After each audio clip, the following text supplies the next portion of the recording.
ನಮಃ ಶಿವಾಯ.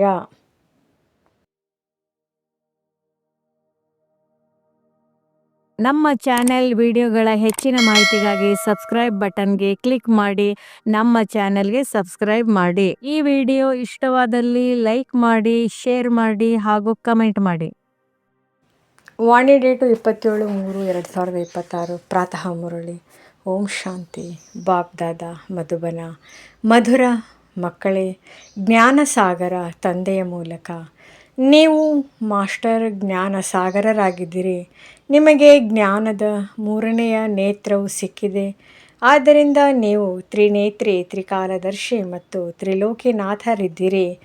ಪ್ರಶ್ನೆ: ವಿಶ್ವದ ಆತ್ಮಿಕ ಸೇವೆಯನ್ನು ನೀವು ಮಕ್ಕಳ ವಿನಃ ಬೇರೆ ಯಾರೂ ಮಾಡಲು ಸಾಧ್ಯವಿಲ್ಲ. ಏಕೆ? ಉತ್ತರ: ಏಕೆಂದರೆ ನಿಮಗೆ ಪರಮಾತ್ಮ ಶಿವತಂದೆಯ ಶಕ್ತಿ ಸಿಗುತ್ತದೆ. ಮೊದಲು ನೀವು ಆತ್ಮರಿಗೆ ಪರಮಾತ್ಮನ ಮೂಲಕ ಜ್ಞಾನದ ಇಂಜೆಕ್ಷನ್ ಹಾಕಲ್ಪಡುತ್ತದೆ. ಇದರಿಂದ ನೀವು ಪಂಚವಿಕಾರಗಳ ಮೇಲೆ ವಿಜಯವನ್ನು ಪ್ರಾಪ್ತಿ ಮಾಡಿಕೊಳ್ಳುತ್ತಾ ಅನ್ಯರಿಗೂ ಮಾಡಿಸುತ್ತೀರಿ. ಇಂತಹ ಸೇವೆಯನ್ನು ಮತ್ಯಾರೂ ಮಾಡಲು ಸಾಧ್ಯವಿಲ್ಲ. ಕಲ್ಪಕಲ್ಪವೂ ನೀವು ಮಕ್ಕಳೇ ಈ ಆತ್ಮಿಕ ಸೇವೆಯನ್ನು ಮಾಡುತ್ತೀರಿ. ಗೀತೆ: ನಯನಹೀನರಿಗೆ ದಾರಿ ತೋರಿಸು ಪ್ರಭು. ಓಂ ಶಾಂತಿ. ತಂದೆಯ ನೆನಪಿನಲ್ಲಿ ಕುಳಿತುಕೊಳ್ಳಬೇಕಾಗಿದೆ. ಮತ್ಯಾವುದೇ ದೇಹಧಾರಿಯ ನೆನಪಿನಲ್ಲಿ ಕುಳಿತುಕೊಳ್ಳಬಾರದು.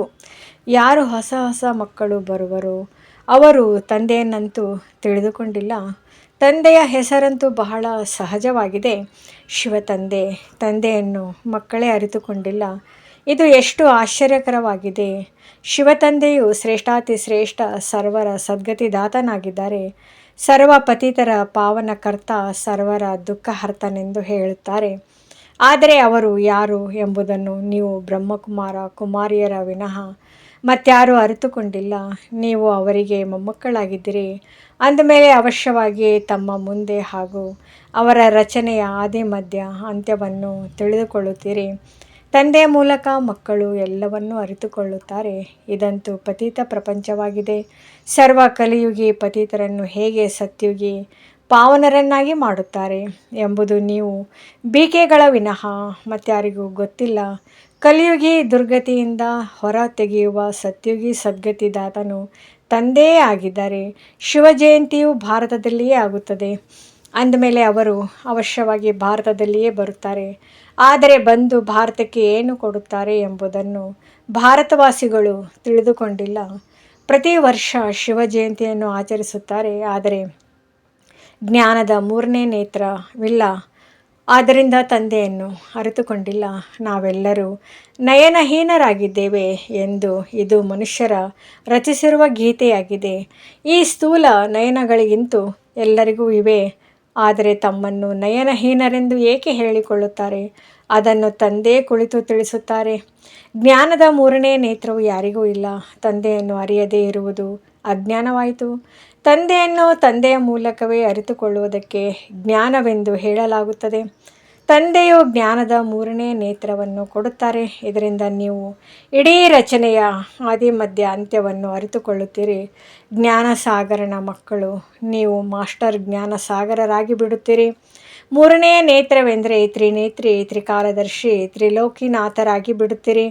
ಈ ಲಕ್ಷ್ಮೀನಾರಾಯಣರು ಯಾರು ಸತ್ಯುಗದ ಮಾಲೀಕರಾಗಿದ್ದರೋ ಇವರಿಗೆ ಈ ಆಸ್ತಿಯು ಹೇಗೆ ಸಿಕ್ಕಿತು?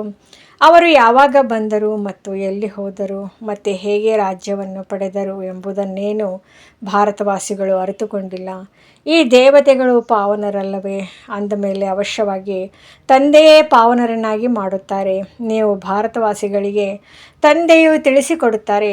ಏಕೆಂದರೆ ಭಾರತವಾಸಿಗಳೇ ದೇವತೆಗಳನ್ನು ಶಿವನನ್ನು ಒಪ್ಪುತ್ತಾರೆ. ಶಿವನ ಜನ್ಮವೂ ಸಹ ಭಾರತದಲ್ಲಿಯೇ ಆಗಿದೆ. ಶ್ರೇಷ್ಠಾತಿ ಶ್ರೇಷ್ಠನು ಭಗವಂತನಾಗಿದ್ದಾರೆ. ಶಿವ ಜಯಂತಿಯನ್ನು ಇಲ್ಲಿಯೇ ಆಚರಣೆ ಮಾಡುತ್ತಾರೆ. ಜಗದಂಬ, ಜಗತ್ಪಿತ, ಬ್ರಹ್ಮ ಮತ್ತು ಸರಸ್ವತಿಯ ಜನ್ಮವು ಇಲ್ಲಿಯೇ ಆಗಿದೆ. ಭಾರತದಲ್ಲಿಯೇ ಆಚರಣೆ ಮಾಡಲಾಗುತ್ತದೆ. ಲಕ್ಷ್ಮೀ ನಾರಾಯಣರ ಜನ್ಮವೂ ಸಹ ಇಲ್ಲಿಯೇ ಆಗುತ್ತದೆ. ಅವರೇ ರಾಧೆ ಕೃಷ್ಣರಾಗಿದ್ದಾರೆ. ಇದನ್ನು ಸಹ ಭಾರತವಾಸಿಗಳು ತಿಳಿದುಕೊಂಡಿಲ್ಲ. ಪತಿತ ಪಾವನನೇ ಬನ್ನಿ ಎಂದರೆ ಅವಶ್ಯವಾಗಿ ಎಲ್ಲರೂ ಪತಿತರಾಗಿದ್ದಾರೆ. ಸಾಧು, ಸಂತ, ಋಷಿ, ಮುನಿಗಳೆಲ್ಲರೂ ಸಹ ನಮ್ಮನ್ನು ಪಾವನ ಮಾಡಲು ಬನ್ನಿ ಎಂದು ಒಂದು ಕಡೆ ಕರೆಯುತ್ತಾರೆ, ಇನ್ನೊಂದು ಕಡೆ ಕುಂಭಮೇಳದಲ್ಲಿ ಪಾಪವನ್ನು ತೊಳೆಯಲು ಹೋಗುತ್ತಾರೆ. ಗಂಗೆಯು ಪತಿತ ಪಾವನಿ ಎಂದು ತಿಳಿಯುತ್ತಾರೆ, ಪತಿತ ಪಾವನಿ ಬನ್ನಿ ಎಂದು ಕರೆಯುತ್ತಾರೆ. ಅಂದಮೇಲೆ ಮನುಷ್ಯರು ಯಾರನ್ನು ಹೇಗೆ ಪಾವನ ಮಾಡಬಲ್ಲರು? ತಂದೆಯು ತಿಳಿಸುತ್ತಾರೆ, ನೀವು ಮೊದಲು ದೇವಿ ದೇವತಾ ಧರ್ಮದವರಾಗಿದ್ದಿರಿ, ಆಗ ಎಲ್ಲರೂ ಪಾವನರಾಗಿದ್ದರು, ಈಗ ಪತಿತರಾಗಿದ್ದಾರೆ. ಮಾರ್ಗ ತೋರಿಸು ಪ್ರಭು ಎಂದು ಹೇಳುತ್ತಾರೆ. ಅಂದಾಗ ಎಲ್ಲಿಯ ಮಾರ್ಗ? ಬಾಬಾ ಜೀವನ್ಮುಕ್ತಿಯ ಮಾರ್ಗವನ್ನು ತಿಳಿಸಿ. ನಮ್ಮಲ್ಲಿ ಪಂಚವಿಕಾರಗಳಿವೆ. ನಾವೆಲ್ಲರೂ ಸ್ವರ್ಗದಲ್ಲಿದ್ದಾಗ ನಿರ್ವಿಕಾರಿಗಳಾಗಿದ್ದೆವು, ಈಗ ವಿಕಾರಿ ಪತಿತರಾಗಿ ಬಿಟ್ಟಿದ್ದೇವೆ. ಇದರ ರಹಸ್ಯವನ್ನಾದರೂ ತಿಳಿಸಿ ಎಂದು ಹೇಳುತ್ತಾರೆ. ಇದೇನು ದಂತ ಕಥೆಗಳಲ್ಲ. ತಂದೆಯು ತಿಳಿಸುತ್ತಾರೆ, ಶ್ರೀಮದ್ ಭಗವದ್ಗೀತೆ ಅಥವಾ ಪರಮಾತ್ಮನಿಂದ ಉಚ್ಚರಿಸಲ್ಪಟ್ಟ ಗೀತೆಯಾಗಿದೆ. ಪತಿತರನ್ನು ಪಾವನ ಮಾಡುವವರು ನಿರಾಕಾರ ಭಗವಂತನಾಗಿದ್ದಾರೆ. ಮನುಷ್ಯರಿಗೆ ಭಗವಂತನೆಂದು ಹೇಳಲು ಸಾಧ್ಯವಿಲ್ಲ. ತಂದೆಯು ತಿಳಿಸುತ್ತಾರೆ, ಇಷ್ಟು ದೊಡ್ಡ ದೊಡ್ಡ ಗುರುಗಳಿದ್ದರೂ ಸಹ ಭಾರತವು ಏಕೆ ಇಷ್ಟೊಂದು ಪತಿತ ಕವಡೆಯಂತೆ ಆಗಿಬಿಟ್ಟಿದೆ? ಭಾರತವು ಸ್ವರ್ಗವಾಗಿತ್ತು. ಇದು ನೆನ್ನೆಯ ಮಾತಾಗಿದೆ. ತಂದೆಯು ಭಾರತಕ್ಕೆ ಸ್ವರ್ಗದ ಉಡುಗೊರೆಯನ್ನು ಕೊಟ್ಟಿದ್ದರು. ಭಾರತವಾಸಿ ಪತಿತರಿಗೆ ಬಂದು ರಾಜಯೋಗವನ್ನು ಕಲಿಸಿ ಪಾವನರನ್ನಾಗಿ ಮಾಡಿದ್ದರು. ಈಗ ಪುನಃ ತಂದೆಯು ಸೇವಾಧಾರಿಯಾಗಿ ಮಕ್ಕಳ ಬಳಿ ಬಂದಿದ್ದಾರೆ. ತಂದೆಯು ಆತ್ಮಿಕ ಸೇವಾಧಾರಿಯಾಗಿದ್ದಾರೆ. ಉಳಿದೆಲ್ಲ ಮನುಷ್ಯ ಮಾತ್ರರು ದೈಹಿಕ ಸೇವಾಧಾರಿಗಳಾದರು. ಸನ್ಯಾಸಿಗಳು ಸಹ ದೈಹಿಕ ಸೇವಾಧಾರಿಗಳಾಗಿದ್ದಾರೆ. ಅವರು ಪುಸ್ತಕ ಇತ್ಯಾದಿಗಳನ್ನು ಓದಿ ತಿಳಿಸುತ್ತಾರೆ. ಈಗ ತಂದೆಯು ತಿಳಿಸುತ್ತಾರೆ, ನಾನು ನಿರಾಕಾರನು, ಸಾಧಾರಣ ವೃದ್ಧನ ತನುವಿನಲ್ಲಿ ಪ್ರವೇಶ ಮಾಡಿ ಬಂದು ಮಕ್ಕಳಿಗೆ ತಿಳಿಸುತ್ತೇನೆ. ಹೇ ಭಾರತವಾಸಿ ಮಕ್ಕಳೇ, ನೋಡಿ, ಆತ್ಮಿಕ ತಂದೆಯು ಆತ್ಮಗಳಿಗೆ ತಿಳಿಸುತ್ತಾರೆ. ಈ ಬ್ರಹ್ಮರವರು ತಿಳಿಸುವುದಿಲ್ಲ, ಆದರೆ ನಿರಾಕಾರ ತಂದೆಯು ಈ ತನುವಿನ ಆಧಾರವನ್ನು ತೆಗೆದುಕೊಳ್ಳುತ್ತಾರೆ. ಶಿವನಿಗಂತೂ ತನ್ನ ಶರೀರವಿಲ್ಲ. ಸಾಲಿಗ್ರಾಮ ಆತ್ಮರಿಗೆ ತಮ್ಮದೇ ಆದ ಶರೀರವಿದೆ. ಪುನರ್ಜನ್ಮದಲ್ಲಿ ಬರುತ್ತಾ ಬರುತ್ತಾ ಪತಿತರಾಗಿ ಬಿಡುತ್ತಾರೆ. ಈಗಂತೂ ಇಡೀ ಪ್ರಪಂಚವು ಪತಿತವಾಗಿದೆ. ಯಾರೊಬ್ಬರು ಪಾವನರಿಲ್ಲ. ನೀವು ಸತೋ ಪ್ರಧಾನರಾಗಿದ್ದಿರಿ, ನಂತರ ತುಕ್ಕು ಹಿಡಿಯುವ ಕಾರಣ ಸತೋದಿಂದ ರಜೋ ತಮೋದಲ್ಲಿ ಬಂದಿದ್ದಿರಿ. ನೀವು ಭಾರತವಾಸಿಗಳ ಬಳಿ ಶಿವತಂದೆಯು ಬಂದು ಶರೀರ ಧಾರಣೆ ಮಾಡಿಕೊಳ್ಳುತ್ತಾರೆ. ಅವರಿಗೆ ಭಗೀರಥನೆಂದು ಹೇಳುತ್ತಾರೆ. ಮಂದಿರಗಳಲ್ಲಿ ಶಂಕರನ ಚಿತ್ರವನ್ನು ತೋರಿಸುತ್ತಾರೆ, ಏಕೆಂದರೆ ಅವರು ಶಿವ ಶಂಕರ ಒಂದೇ ಎಂದು ತಿಳಿದುಕೊಳ್ಳುತ್ತಾರೆ. ಅವರಿಗೆ ಇದು ಗೊತ್ತಿಲ್ಲ. ಶಿವನು ನಿರಾಕಾರನಾಗಿದ್ದಾರೆ, ಶಂಕರನಂತೂ ಆಕಾರಿಯಾಗಿದ್ದಾರೆ. ಅಂದಮೇಲೆ ಶಿವ ಶಂಕರ ಒಂದೇ ಎಂದು ಹೇಗೆ ಹೇಳುತ್ತಾರೆ? ಮತ್ತು ಎತ್ತಿನ ಮೇಲೆ ಯಾರು ಸವಾರಿ ಮಾಡುತ್ತಾರೆ? ಶಿವನೋ ಶಂಕರನೋ? ಸೂಕ್ಷ್ಮವತನದಲ್ಲಿ ಎತ್ತು ಎಲ್ಲಿಂದ ಬರುವುದು? ಶಿವನು ಮೂಲವತನದಲ್ಲಿರುತ್ತಾನೆ, ಶಂಕರನು ಸೂಕ್ಷ್ಮವತನದಲ್ಲಿರುತ್ತಾನೆ. ಮೂಲವತನದಲ್ಲಿ ಎಲ್ಲ ಆತ್ಮರಿರುತ್ತಾರೆ, ಸೂಕ್ಷ್ಮವತನದಲ್ಲಿ ಕೇವಲ ಬ್ರಹ್ಮ ವಿಷ್ಣು ಶಂಕರರಿರುತ್ತಾರೆ. ಅಲ್ಲಿ ಯಾವುದೇ ಪ್ರಾಣಿಗಳಿರುವುದಿಲ್ಲ. ತಂದೆಯು ತಿಳಿಸುತ್ತಾರೆ, ನಾನು ಸಾಧಾರಣ ವೃದ್ಧನ ತನುವಿನಲ್ಲಿ ಪ್ರವೇಶ ಮಾಡಿ ನಿಮಗೆ ತಿಳಿಸುತ್ತೇನೆ. ನೀವು ಮಕ್ಕಳು ತನ್ನ ಜನ್ಮಗಳನ್ನು ಅರಿತುಕೊಂಡಿಲ್ಲ. ಸತ್ಯಯುಗದಿಂದ ಹಿಡಿದು ನೀವು ಎಷ್ಟು ಜನ್ಮಗಳನ್ನು ತೆಗೆದುಕೊಂಡಿರಿ? 84 ಜನ್ಮಗಳನ್ನು ಪಡೆದಿದ್ದೀರಿ. ಈಗ ಇದು ಅಂತಿಮ ಜನ್ಮವಾಗಿದೆ. ಯಾವ ಭಾರತವು ಅಮರಲೋಕ ಪಾವನವಾಗಿತ್ತೋ ಅದು ಈಗ ಮೃತ್ಯುಲೋಕ ಪತಿತವಾಗಿದೆ. ಸರ್ವರ ಸದ್ಗತಿದಾತನು ಒಬ್ಬರೇ ಅಲ್ಲವೇ? ರುದ್ರಮಾಲೆಯು ಪರಮಪಿತ ಪರಮಾತ್ಮ ನಿರಾಕಾರ ಶಿವನದಾಗಿದೆ. ಶ್ರೀ 108 ರುದ್ರಮಾಲೆ ಎಂದು ಹೇಳಲಾಗುತ್ತದೆ. ಎಲ್ಲರೂ ಶಿವನ ಕೊರಳಿನ ಹಾರವಾಗುತ್ತಾರೆ. ತಂದೆಯು ಪತಿತ ಪಾವನ, ಸರ್ವರ ಸದ್ಗತಿದಾತ, ಸರ್ವರಿಗೆ ಆಸ್ತಿಯನ್ನು ನೀಡುವವರಾಗಿದ್ದಾರೆ. ಲೌಕಿಕ ತಂದೆಯಿಂದ ಹದ್ದಿನ ಆಸ್ತಿಯು ಸಿಗುತ್ತದೆ, ಯಾವುದನ್ನು ಸನ್ಯಾಸಿಗಳು ಕಾಗವಿಷ್ಟ ಸಮಾನ ಸುಖವೆಂದು ತಿಳಿಯುತ್ತಾರೆ. ತಂದೆಯು ತಿಳಿಸುತ್ತಾರೆ, ಅವಶ್ಯವಾಗಿಯೂ ಈಗಿನ ನಿಮ್ಮ ಸುಖವು ಕಾಗವಿಷ್ಟ ಸಮಾನವಾಗಿದೆ. ತಂದೆಯೇ ಬಂದು ಜ್ಞಾನದಿಂದ ನೀವು ಪತಿತರನ್ನು ಪಾವನ ಅಥವಾ ಮುಳ್ಳುಗಳನ್ನು ಹೂಗಳನ್ನಾಗಿ ಮಾಡುತ್ತಾರೆ. ಇದು ಗೀತಾ ಜ್ಞಾನವಾಗಿದೆ. ಈ ಜ್ಞಾನವನ್ನು ಯಾವುದೇ ಮನುಷ್ಯರು ತಿಳಿಸಲು ಸಾಧ್ಯವಿಲ್ಲ. ಇದನ್ನು ಜ್ಞಾನ ಸಾಗರ ಪತಿತ ಪಾವನ ತಂದೆ ತಿಳಿಸುತ್ತಾರೆ.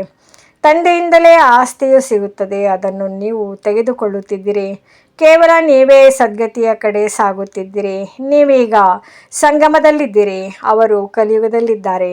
ಈಗ ಕಲಿಯುಗದ ಅಂತ್ಯವಾಗಿದೆ. ಮಹಾಭಾರತ ಯುದ್ಧವು ಸನ್ಮುಖದಲ್ಲಿ ನಿಂತಿದೆ. 5000 ವರ್ಷಗಳ ಮೊದಲು ಸಹ ನೀವು ರಾಜಯೋಗವನ್ನು ಕಲಿತಿದ್ದಿರಿ. ಆಗ ಬಿದಿರಿನ ಕಾಡಿಗೆ ಬೆಂಕಿ ಬಿದ್ದಿತ್ತು. ಈಗಲೂ ಸಹ ನೀವು ಈ ಲಕ್ಷ್ಮೀನಾರಾಯಣರಾಗಲು ರಾಜಯೋಗವನ್ನು ಕಲಿಯುತ್ತಿದ್ದಿರಿ. ಉಳಿದವರೆಲ್ಲರೂ ಭಕ್ತಿ ಮಾರ್ಗವಾಗಿದೆ. ಯಾವಾಗ ತಂದೆಯು ಬರುತ್ತಾರೆಯೋ ಆಗ ಸ್ವರ್ಗದ ಬಾಗಿಲನ್ನು ತೆರೆಯುತ್ತಾರೆ. ತಂದೆಯು ತಿಳಿಸುತ್ತಾರೆ, ಈ ಶಿವಶಕ್ತಿ ಭಾರತ ಮಾತೆಯರು ಭಾರತವನ್ನು ಶ್ರೀಮತದಂತೆ ಸ್ವರ್ಗವನ್ನಾಗಿ ಮಾಡುತ್ತಾರೆ. ನೀವು ಶಿವಶಕ್ತಿ ಭಾರತ ಮಾತೆಯರಾಗಿದ್ದೀರಿ. ಭಾರತವನ್ನು ಸ್ವರ್ಗವನ್ನಾಗಿ ಮಾಡುತ್ತೀರಿ. ನೀವು ಶಿವನ ಸಂತಾನರಾಗಿದ್ದೀರಿ. ಶಿವನಿಂದ ಶಕ್ತಿಯನ್ನು ಪಡೆದುಕೊಂಡು ಪಂಚವಿಕಾರಗಳೆಂಬ ಶತ್ರುಗಳ ಮೇಲೆ ಜಯ ಗಳಿಸುತ್ತೀರಿ. ನೀವು ಮಕ್ಕಳು 5000 ವರ್ಷಗಳ ಮೊದಲು ಸಹ ಭಾರತದ ಆತ್ಮಿಕ ಸೇವೆ ಮಾಡಿದಿರಿ. ಆ ಸಮಾಜ ಸೇವಕರು ದೈಹಿಕ ಸೇವೆ ಮಾಡಿದ್ದಾರೆ. ಇದು ಆತ್ಮಿಕ ಸೇವೆಯಾಗಿದೆ. ಪರಮಾತ್ಮನೇ ಬಂದು ಆತ್ಮಕ್ಕೆ ಇಂಜೆಕ್ಷನ್ ಹಾಕುತ್ತಾರೆ, ಓದಿಸುತ್ತಾರೆ. ಆತ್ಮವೇ ಕೇಳಿಸಿಕೊಳ್ಳುತ್ತದೆ. ನೀವು ಆತ್ಮರಾಗಿದ್ದೀರಿ. ನೀವೇ 84 ಜನ್ಮಗಳನ್ನು ತೆಗೆದುಕೊಳ್ಳುತ್ತೀರಿ. ಒಂದು ಶರೀರವನ್ನು ಬಿಟ್ಟು ಇನ್ನೊಂದು ತೆಗೆದುಕೊಳ್ಳುತ್ತೀರಿ. 84 ಜನ್ಮಗಳನ್ನು ತೆಗೆದುಕೊಂಡು 84 ತಂದೆ ತಾಯಿಯರನ್ನು ಮಾಡಿಕೊಂಡಿದ್ದೀರಿ. ಸತ್ಯ ತ್ರೇತಾಯುಗದಲ್ಲಿ ನೀವು ಸ್ವರ್ಗದ ಸುಖವನ್ನು ಪಡೆದಿರಿ. ಈಗ ಪುನಃ ಬೇಹದ್ದಿನ ತಂದೆಯ ಮೂಲಕ ಸುಖದ ಆಸ್ತಿಯನ್ನು ತೆಗೆದುಕೊಳ್ಳುತ್ತಿದ್ದೀರಿ. ಅವಶ್ಯವಾಗಿ ಭಾರತಕ್ಕೆ ಈ ಆಸ್ತಿ ಇತ್ತು. ಭಾರತದಲ್ಲಿ ಈ ಲಕ್ಷ್ಮೀ ನಾರಾಯಣರ ರಾಜ್ಯವಿತ್ತು. ಅಲ್ಲಿ ದೈತ್ಯರಿರಲಿಲ್ಲ. ನಿಮಗೆ ತಿಳಿದಿದೆ. ಈಗ ಈ ಹಳೆಯ ಪ್ರಪಂಚಕ್ಕೆ ಬೆಂಕಿ ಬೀಳಲಿದೆ. ನಾನು ಬಂದು ಜ್ಞಾನ ಯಜ್ಞವನ್ನು ರಚಿಸುತ್ತೇನೆ. ನೀವೆಲ್ಲರೂ ಪವಿತ್ರ ದೇವತೆಗಳಾಗುತ್ತೀರಿ. ಸಾವಿರಾರು ಮಂದಿ ದೇವತೆಗಳಾಗುವ ಪುರುಷಾರ್ಥ ಮಾಡುತ್ತಿದ್ದೀರಿ. ತಂದೆಯು ಮಕ್ಕಳ ಸದ್ಗತಿ ಮಾಡಲು ಬಂದಿದ್ದಾರೆ. ನೀವು ಮಕ್ಕಳನ್ನು ಮುಳ್ಳುಗಳಿಂದ ಹೂಗಳನ್ನಾಗಿ ಮಾಡುತ್ತಿದ್ದಾರೆ. ನಿಮಗೆ ಜ್ಞಾನದ 3ನೇ ನೇತ್ರವನ್ನು ಕೊಡುತ್ತಿದ್ದಾರೆ. ಇದರಿಂದ ನಿಮಗೆ ಇಡೀ ಸೃಷ್ಟಿ ನಾಟಕವನ್ನು ಮತ್ತು ಶಿವತಂದೆಯ ಪಾತ್ರವೇನೆಂಬುದನ್ನು ನೀವು ತಿಳಿದುಕೊಂಡಿದ್ದೀರಿ. ಬ್ರಹ್ಮ ಮತ್ತು ವಿಷ್ಣುವಿನ ಸಂಬಂಧವೇನೆಂಬುದನ್ನು ತಿಳಿದಿದ್ದೀರಿ. ವಿಷ್ಣುವಿನ ನಾಭಿಯಿಂದ ಬ್ರಹ್ಮ ಬಂದನೆಂದು ಅವರು ತೋರಿಸುತ್ತಾರೆ. ಅಂದರೆ ಬ್ರಹ್ಮನೇ ಹೋಗಿ ವಿಷ್ಣುವಾಗುತ್ತಾರೆ. ಬ್ರಾಹ್ಮಣರಿಂದ ದೇವತೆಗಳು, ವಿಷ್ಣುವಿನಿಂದ ಬ್ರಹ್ಮನಾಗುವುದರಲ್ಲಿ 5000 ವರ್ಷಗಳು ಹಿಡಿಸಿತು. ಇದು ನಿಮಗೆ ಜ್ಞಾನವಿದೆ. ನೀವು ಬ್ರಾಹ್ಮಣರ ನಾಭಿ ಕಮಲದಿಂದ ವಿಷ್ಣುಪುರಿಯ ಪ್ರಕಟವಾಗುತ್ತಿದೆ. ವಿಷ್ಣುವಿನ ನಾಭಿಯಿಂದ ಬ್ರಹ್ಮನು ಬಂದನು ಮತ್ತು ಎಲ್ಲ ವೇದಶಾಸ್ತ್ರಗಳ ಸಾರವನ್ನು ತಿಳಿಸಿದನೆಂದು ಅವರು ಚಿತ್ರಗಳನ್ನು ತೋರಿಸಿದ್ದಾರೆ. ನೀವೀಗ ವಾಸ್ತವದಲ್ಲಿ ಬ್ರಹ್ಮನ ಮೂಲಕ ಎಲ್ಲ ಸಾರವನ್ನು ತಿಳಿದುಕೊಳ್ಳುತ್ತೀರಿ. ತಂದೆಯು ತಿಳಿಸುತ್ತಾರೆ, 4 ಮುಖ್ಯ ಧರ್ಮಶಾಸ್ತ್ರಗಳಿವೆ. ಮೊದಲ ದೈವಿ ಧರ್ಮದ ಶಾಸ್ತ್ರವು ಗೀತೆಯಾಗಿದೆ. ಗೀತೆಯನ್ನು ಯಾರು ತಿಳಿಸಿದರು? ಶಿವತಂದೆ. ಜ್ಞಾನಸಾಗರ, ಪತಿತ ಪಾವನ, ಸುಖದ ಸಾಗರನು ಶಿವತಂದೆಯಾಗಿದ್ದಾರೆ. ಅವರೇ ಕುಳಿತು ಭಾರತವನ್ನು ಸ್ವರ್ಗವನ್ನಾಗಿ ಮಾಡಿದರು. ಕೃಷ್ಣನಲ್ಲ. ಕೃಷ್ಣನಂತೂ ನನ್ನ ಮುಖಾಂತರವೇ ಜ್ಞಾನವನ್ನು ಕೇಳಿ ಮತ್ತೆ ಕೃಷ್ಣನಾದನು ಅಂದಾಗ ಇದು ಗುಪ್ತಮಾಯಿತಲ್ಲವೇ? ಹೊಸ ಮಕ್ಕಳು ಈ ಮಾತುಗಳನ್ನು ಅರಿತುಕೊಳ್ಳಲು ಸಾಧ್ಯವಿಲ್ಲ. ಇದಕ್ಕೆ ನರಕವೆಂದು ಹೇಳಲಾಗುತ್ತದೆ, ಅದಕ್ಕೆ ಸ್ವರ್ಗವೆಂದು ಹೇಳಲಾಗುತ್ತದೆ. ಶಿವತಂದೆಯು ಸ್ವರ್ಗದ ಸ್ಥಾಪನೆ ಮಾಡಿದರು.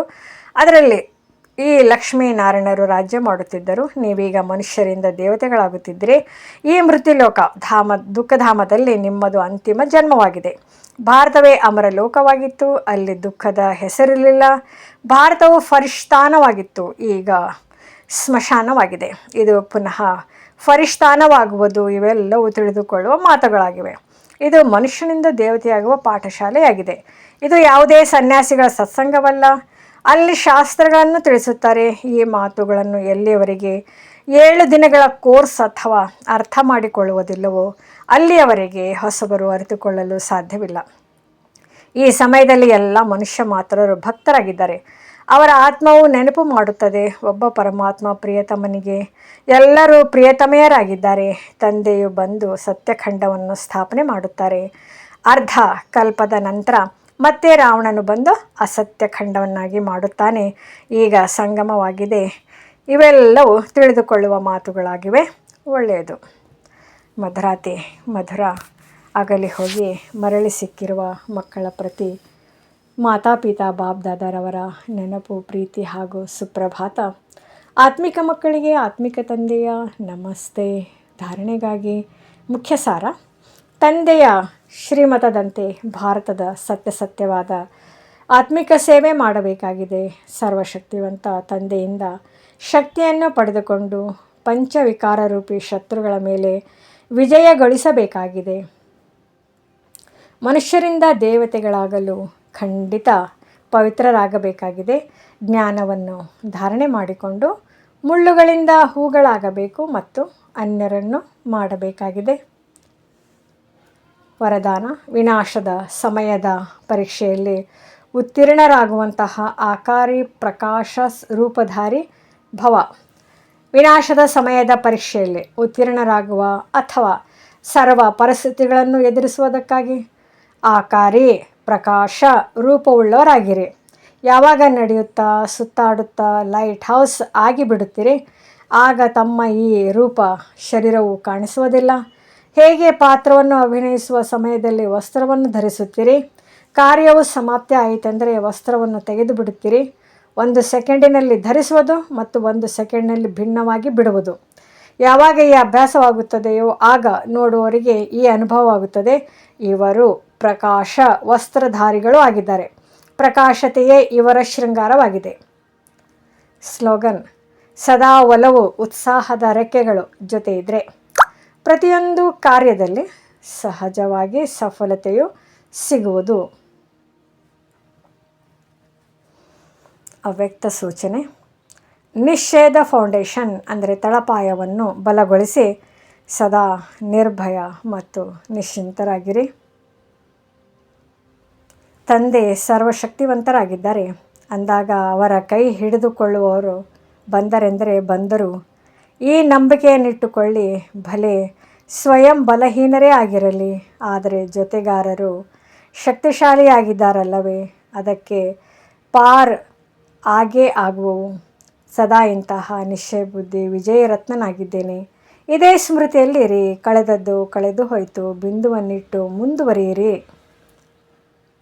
ವಿಶೇಷ ಸೂಚನೆ: ಇಂದು ಪ್ರಿಯ ಬಾಬ್ದಾದರವರ ಅತಿ ಪ್ರಿಯ ದೇಶ ವಿದೇಶದ ಸರ್ವ ಬ್ರಾಹ್ಮಣ ಪರಿವಾರದ ಪ್ರಿಯ ನಮ್ಮೆಲ್ಲರ ಹೃದಯದ ಮೇಲೆ ರಾಜ್ಯ ಮಾಡುವಂತಹ ಮಧುರ ದಾದಿ ಜಾನಕಿಜಿಯವರ ಪುಣ್ಯ ಸ್ಮೃತಿ ದಿನವಾಗಿದೆ.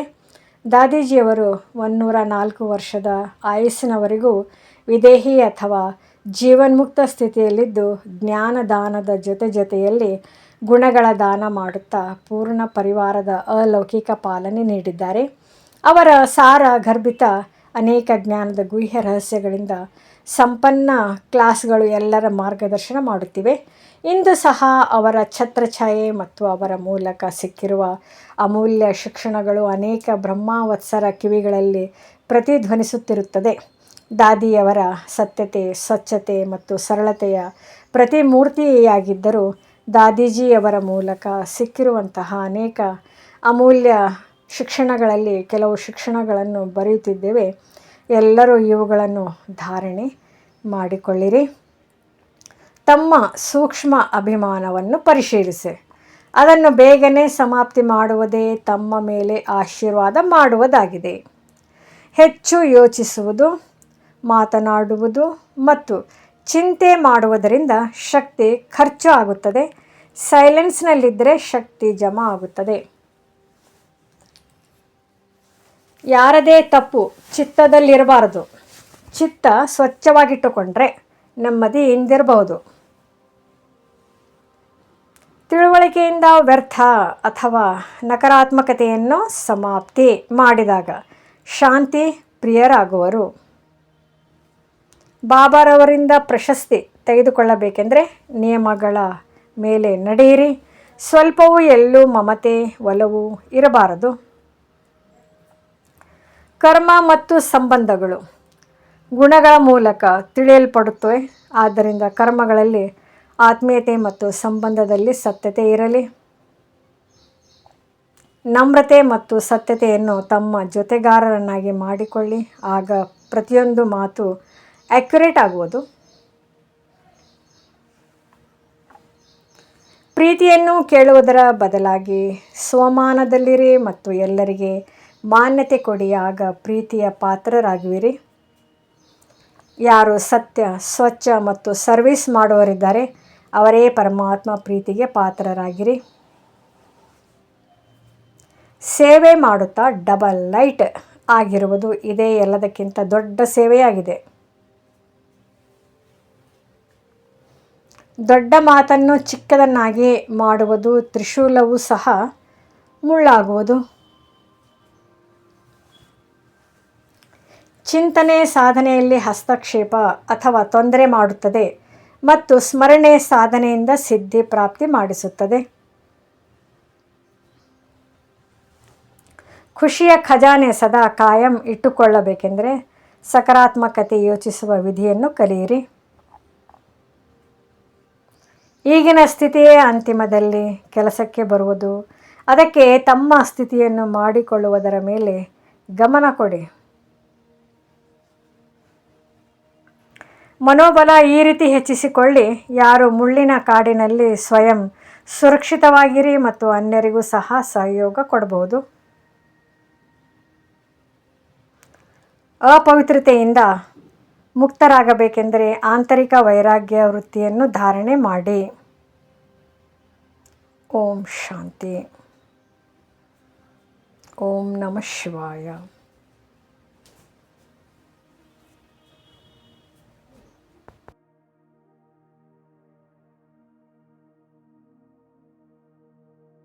ಈ ಮುರಳಿ ಇಷ್ಟವಾದಲ್ಲಿ ಹೆಚ್ಚಿನ ಮುರಳಿಗಳ ಮಾಹಿತಿಗಾಗಿ ನಮ್ಮ ಚಾನಲ್ಗೆ ಸಬ್ಸ್ಕ್ರೈಬ್ ಮಾಡಿ. ತಮಗೆ ವಿಡಿಯೋ ನೋಟಿಫಿಕೇಷನ್ ಸಿಗ್ತಾ ಇರುವುದು.